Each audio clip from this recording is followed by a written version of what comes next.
வணக்கம். நீங்கள் கேட்பது நந்தினியின் குரல். தூவல் இனிய சிறு பறவை போல.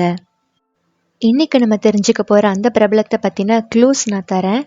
நீங்க கரெக்டா கண்டுபிடிச்சிருக்கீங்களா இல்லையான்ட்டு கமெண்ட் செக்ஷன்ல சொல்லுங்க. 90s கிட்ஸ் கண்டிப்பா கண்டுபிடிச்சிருவீங்க. இருந்தாலும் நான் சொல்றேன். இவர் ஒரு ஹேண்ட்ஸமான வில்லன். வில்லன் ரோல் மட்டும் கிடையாது, comedy, hero, supporting role, sentiment role எது கொடுத்தாலும் இப்படின்னு சொல்றதுக்குள்ளேயும் தூள் கிளப்பிடுவாரு. அவர் தான் நம்மளுடைய all time favourite villain Raghuvaran sir. சரி, முதல்ல இவரோட பர்சனல் லைஃப் பற்றி பார்க்கலாம். இவருடைய முழு பெயர் ரகுவரன் வேலாயுதன் நாயர். கேரளாவில் கொல்லிங்கோடை அப்படிங்கிற இடத்துல 11 டிசம்பர் 1958 வருஷம் பிறந்தாரு. இவரோட அப்பா பேரு NR வேலாயுதன் நாயர், அம்மா பேரு கஸ்தூரி. இந்த NR வேலாயுதன் நாயர் கஸ்தூரி தம்பதிக்கு மொத்தம் 4 குழந்தைங்க. அதுல குழந்தை நம்ம ரகுவரன் சார் தான். பிஸ்னஸ் விஷயமாவோ வேறு ஏதாவது ஒரு பர்சனல் காரணத்தினாலோ கேரளால இருந்து கோயம்புத்தூருக்கு குடும்பத்தோட ஷிஃப்ட் ஆனாங்க. கோயம்புத்தூர்ல stains Anglo Indian higher secondary ஸ்கூல்ல தான் படிச்சாரு ரகுவரன். படிக்கிறப்பவே ட்ரினிட்டி காலேஜ் லண்டன்ல பியானோவும் கத்துக்கிட்டாரு. ஸ்கூல் படிப்பை முடிச்சுட்டு கோயம்புத்தூர் கவர்மெண்ட் ஆர்ட்ஸ் காலேஜில் BA ஹிஸ்ட்ரி படித்தார். படிக்கவே ஆக்டிங்கில் இன்ட்ரெஸ்ட் வந்து படிப்பை டிஸ்கண்டினியூ பண்ணிட்டாரு.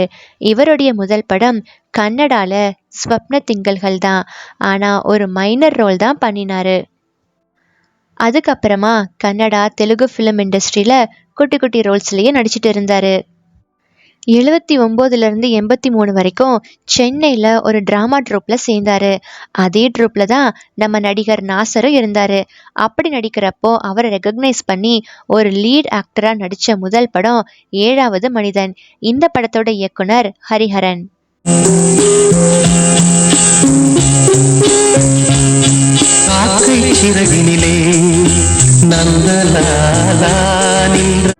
ஆயிரத்தி 1996 நடிகை ரோகிணியை கல்யாணம் பண்ணினாரு ரகுவரன்.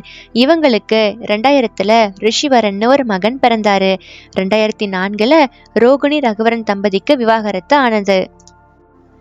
ரகுவரனுக்கு நிறைய ஆல்கஹால் கன்சம்ஷன் பழக்கம் இருந்ததாகவும் அதனால தான் 2008 அவர் இறந்ததாகவும் பேசப்படுது. இது எந்த அளவுக்கு உண்மை அப்படின்னு எனக்கு இன்னும் தெரியல. எது உண்மையோ பொய்யோ, ஆனால் ஜென்ரலாக என்றைக்குமே மது பழக்கம் இருக்கக்கூடாது. அவர் இறக்குறதுக்கு முன்னாடி கந்தசாமி படத்தில் நடிச்சுட்டு இருந்தார். பாதியிலேயே ரகுவரன் இறந்ததால அவரோட போர்ஷன்ஸை மட்டும் நடிகர் ஆஷிஷ் வித்யார்த்தியை வச்சு ஷூட் பண்ணி ரிலீஸ் பண்ணாங்க. இந்த காரணத்தினால தான் அந்த படம் ரிலீஸ் ஆகிறதுக்கு டிலே ஆச்சு.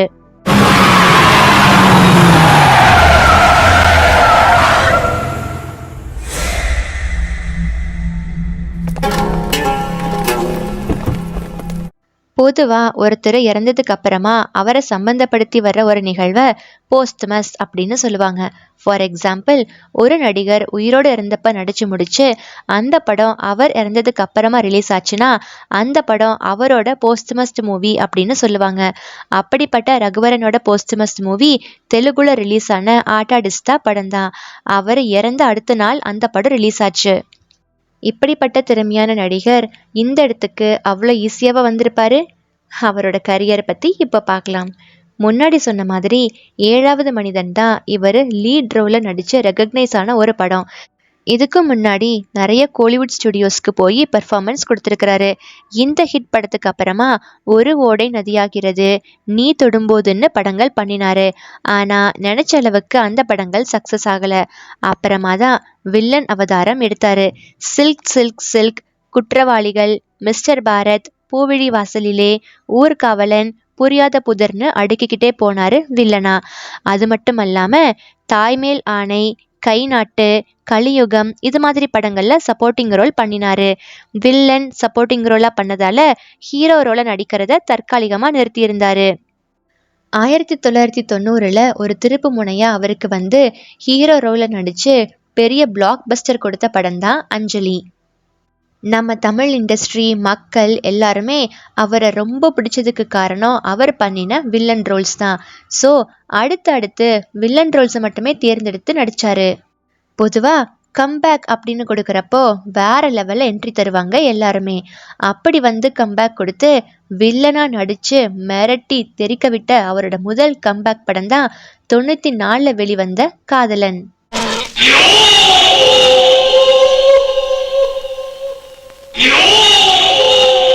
ரெண்டாவது படம் சொல்லவா வேணும், 99 வெளிவந்த ஒரு நாள் சிஎம் அப்படின்ற கான்செப்டை கொண்டு வந்த படம் தான் முதல்வன். இந்த படத்துக்கு Tamil Nadu state film award for best villain award வாங்கினாரு. ஒரு நாட்டு தலைவங்கிட்ட விளையாடக்கூடாது. அகலாது அணுகாது தீக்காய்வார் போல்க இகழ்வேந்தர் சேர்ந்தொழுகுவார்னு. இதான் உன்ன மாதிரி ஆள்கிட்ட ஒரு பொறுப்பை கொடுத்து நேரடியா சவால் விட்டா பின் வாங்குற பாரு. அதுக்கப்புறமா பாலிவுட் டாலிவுட்னு எல்லா வுட்லேயும் அவர் திறமையை காட்டினாரு. வில்லன் ரோல் செம்மையா ஃபிட் ஆனதால அவரோட இந்த கரியர் சீசன்ல வில்லனாவே நடிச்சு அத்தனை படங்களையும் பாக்ஸ் ஆஃபீஸ் ஹிட் கொடுத்தாரு. மோஸ்டா நம்ம ஊர் சூப்பர் ஸ்டார் ரஜினிகாந்தோட நிறைய படங்கள் பண்ணினாரு. மிஸ்டர் பாரத், ஊர்காவலன், மனிதன், சிவா, ராஜா சின்ன ரோஜா இந்த மாதிரியான படங்கள் பண்ணினாரு நம்ம சூப்பர் ஸ்டார் கூட. சரி சரி, நீங்கள் எல்லாரும் என்ன எதிர்பார்க்குறீங்கன்னு எனக்கு தெரியும். நீங்கள் எல்லாரும் எதிர்பார்த்த மார்க் ஆண்டனி ரோல் இன்னமும் பேசப்பட்டு தான் வருது. வேற லெவல் நடிப்பு தான். இந்த படம் பார்த்ததுக்கு அப்புறமா நான் ரகுவரனோட தீவிர ஃபேன் ஆயிட்டேன். மார்க் ஆண்டனி அப்படிங்கிற பேர் வந்தா எனக்கு ஞாபகம் வர்றது பாஷா ரகுவரன் தான்.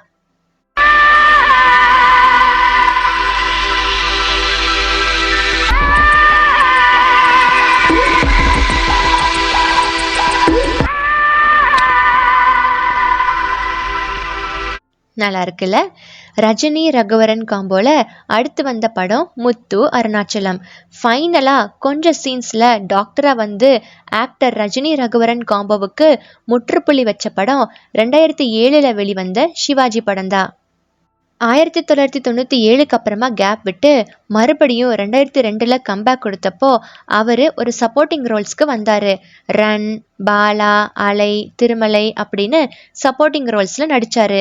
தமிழில் அவர் நடித்த கடைசி படம் 2008 வெளிவந்த யாரடி நீ மோகினி.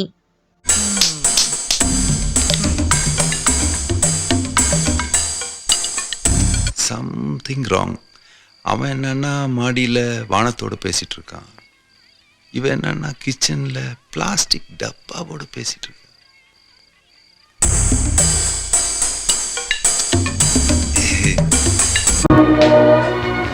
கிடைக்கலன்னா விடு. நீ இவ்வளவு தூரம் வந்ததே பெரிய விஷயம். யாரை பார்த்து ரிட்டையர்ட் ஆயிடுன்னு சொல்ற? வேலை கிடைச்ச உடனே பொறுப்பேறிச்சுல உனக்கு. இவரு வேலைக்கு போவாராம், நான் வீட்டில் உட்காந்து இவருக்கு சேவை செய்யணும். இப்போ நான் சொல்ல போகிற இந்த இன்ட்ரெஸ்டிங்கான ஃபேக்ட்டு உங்கள் யாருக்குமே தெரிஞ்சிருக்காதுன்னு நினைக்கிறேன். வீடியோ ஸ்டார்டிங்கில் சொல்லியிருந்தேன் ரகுவரன் பியானோ ஆர்டிஸ்ட் அப்படின்னு. ஸோ மியூசிக்கில் ஆர்வம் இருக்கிற ரகுவரன் ஆக்டிங்கோட விடாமல் ஒரு சிங்கராக அறிமுகமானார். 2008 வெளிவந்த தொடக்கம் அப்படிங்கிற படத்தோட இந்த பாடலை பாடினது நம்ம ரகுவரன் தான்.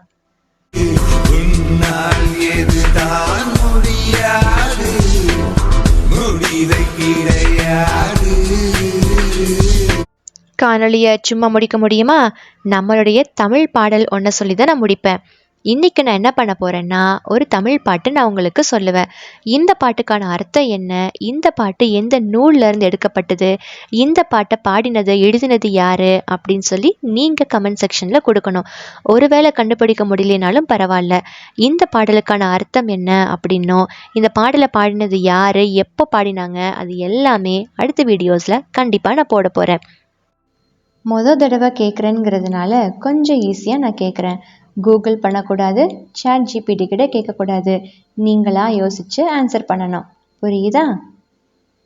காக்கை சிறகினிலே நந்தலாலா, நின்றன் கரிய நிறம் தோன்றுதையே நந்தலாலா, பார்க்கும் மரங்களெல்லாம் நந்தலாலா, நின்றன் பச்சை நிறம் தோன்றுதையே நந்தலாலா, கேட்கும் ஒளியில் எல்லாம் நந்தலாலா, நின்றன் கீதம் இசைக்குதடா நந்தலாலா, தீக்குள் விரலை வைத்தால் நந்தலாலா, நின்னை தீண்டும் இன்பம் தோன்றுதடா நந்தலாலா.